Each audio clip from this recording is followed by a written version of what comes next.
Hey y'all, we made it to Greece. Welcome to day 2 of me being in Athens, Greece. Here for 3 days. Right now I'm just in the Phillipos hotel.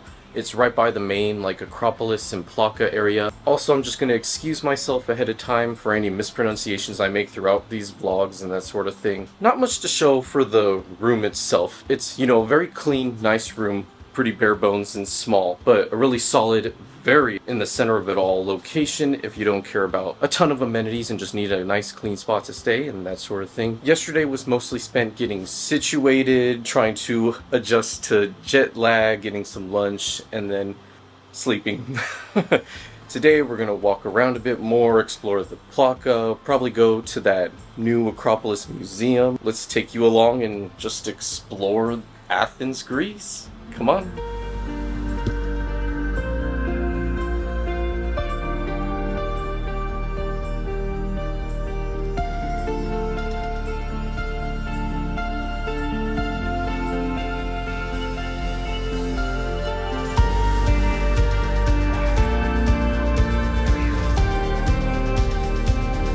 Okay, so we're by the Monument of the Unknown Soldier now. We've just been walking through the historical Plaka area, taking in all of the different sites, different cafes, making a few stops and shops. But now, over here by the Monument of the Unknown Soldier, they just had their changing of the guard. If you don't know about it, it happens every single hour, 24/7, every day of the week, in a fixed, strict ritual. And it's meant to honor all of the fallen Greek soldiers in their wars and that sort of thing.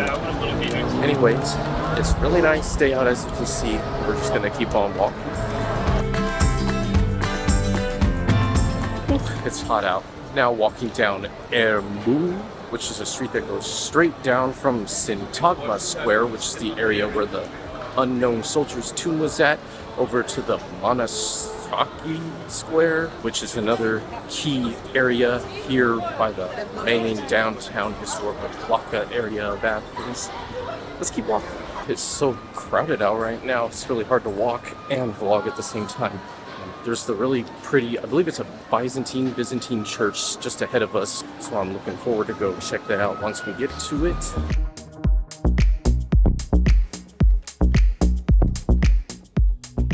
Just walked by that Byzantine church just in the middle of this little square, so it's sunken down a little bit because it's been preserved, and it has this whole pedestrian walkway built all around it, and it's really cool. There's historical buildings with H&Ms inside of them. I love always seeing random stuff like that. Okay, we made it to the Monastiraki Square, and I just picked up a Fanta because I know it's kind of random, but the Fantas in Europe are different than ones in America, so I wanted to see how it was. And it tastes a lot more, legit orangey. It tastes like a sparkling orange juice. I really like it, actually, compared to, American Fantas. But anyways, the square itself is really beautiful. Pretty touristy, a lot of people here. But really nice square, some shops and cafes to chill at.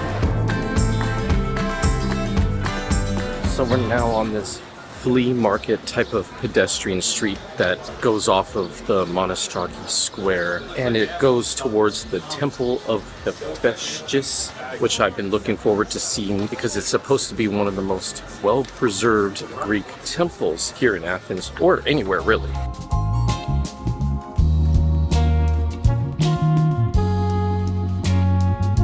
Okay, so we found a little offshoot side street from the main sort of flea market street that's a little bit less kind of, the gimmicky souvenir t-shirts and magnet type of shots than that one. Ooh. By the way, if you come and you're walking here, watch out for drops and legends or grates and that sort of thing. I've kind of stumbled a few times just now.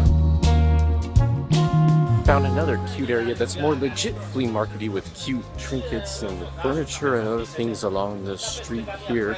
Let's look at some of this stuff. Oh, that's a Byzantine eagle. Oh, they got some Trojan helmets. Or Spartan, Trojan. I'm not sure if this is safe for YouTube. Might have to take that part out or blur it out.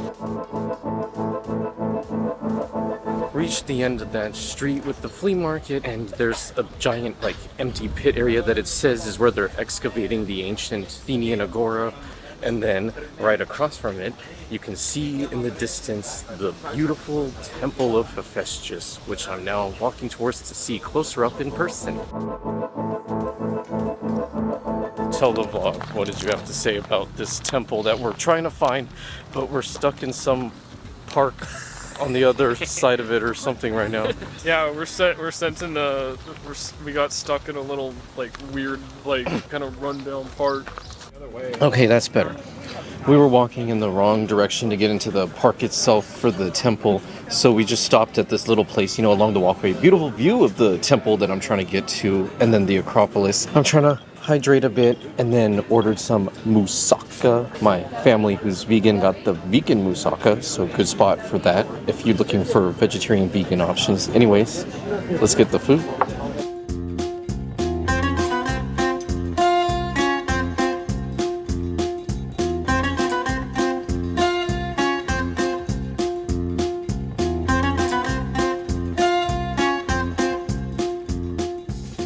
Alright, the moussaka is here, and my sparkling wine to pair it with. I only got one to split with Carlos because I didn't want to get too full, because I also had some yummy Greek salad and tzatziki and these like fried zucchini things. So I'm not an expert on these Greek items. You know, it's basically like Greek lasagna, ground beef, cheese, some other eggplant, I believe, toppings.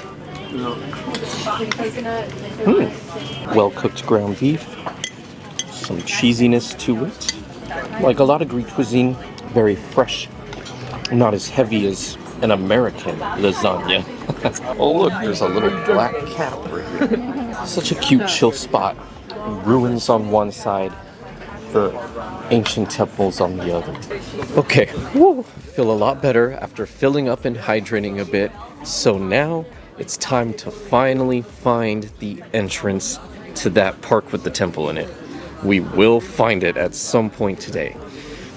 Well, let's go.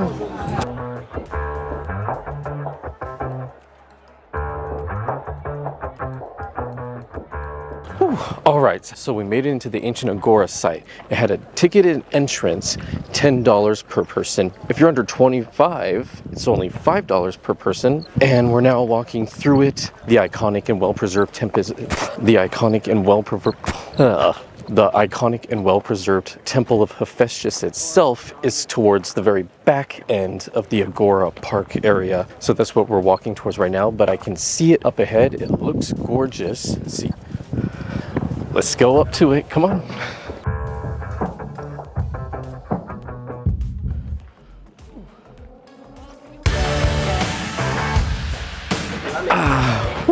Long walk up those steps. The ancient temple of Hephaestus, one of the most well-preserved from ancient Greece of any. It unsurprisingly had several uses over the centuries that allowed it to stay so intact. I believe it was like a Greek Orthodox church for a while, you know, was used for prominent things like receiving kings to Greece in the past. So now we still have one of the best ruins of all of classical Greece to look at and enjoy up here.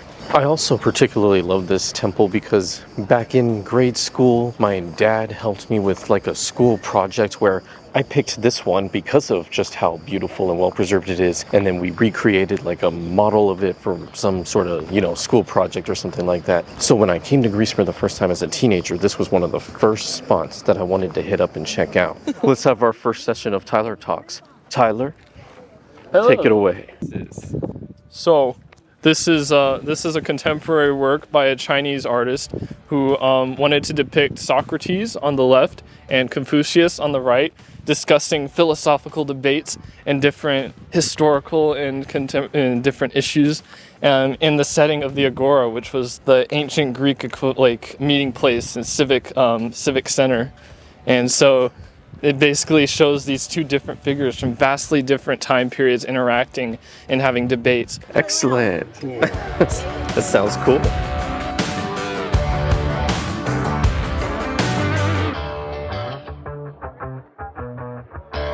Oh boy, it is crowded out here.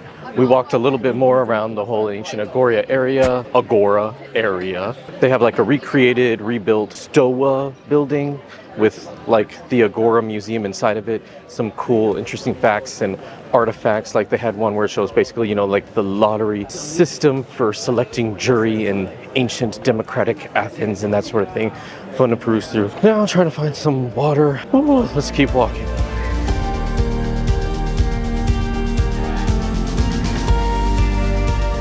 Now walking by the ancient Hadrian's library site, which was built around 130 CE by the Emperor Hadrian of Rome, who was known as a great lover of ancient Greece and of Athens in particular, and was the patron of many new monuments and sites here in the city to help it prosper and grow.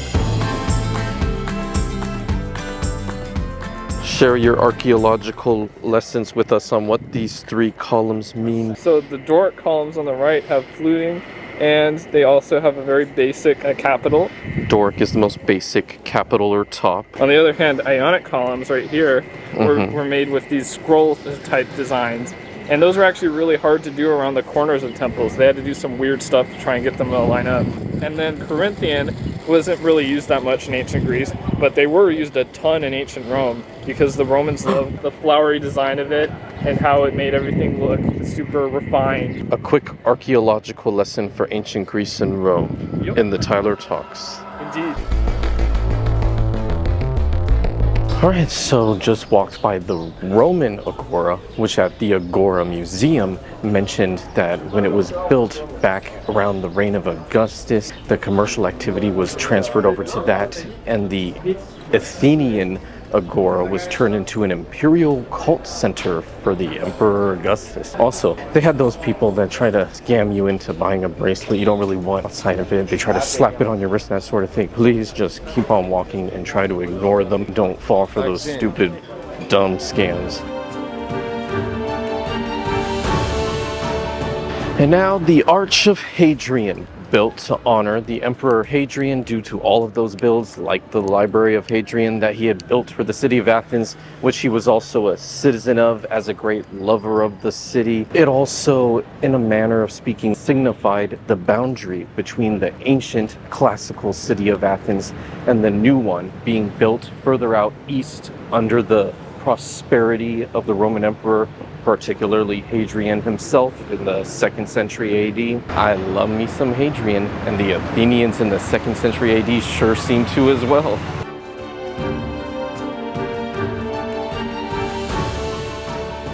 Ooh, a lot of walking.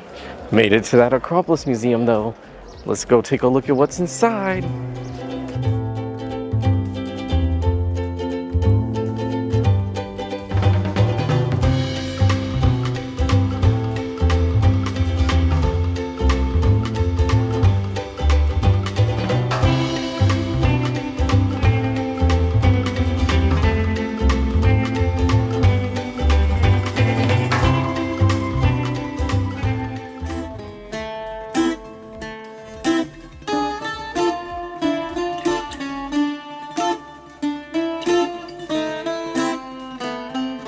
Okay, finished at the Acropolis Museum, spent a couple hours there, which means it's dinner time.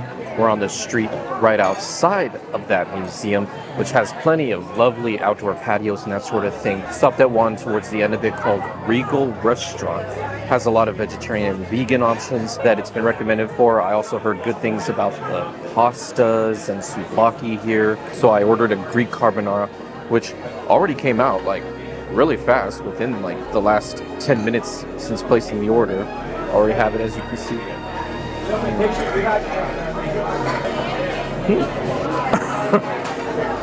Well, let me eat some more. I'll get back to you later.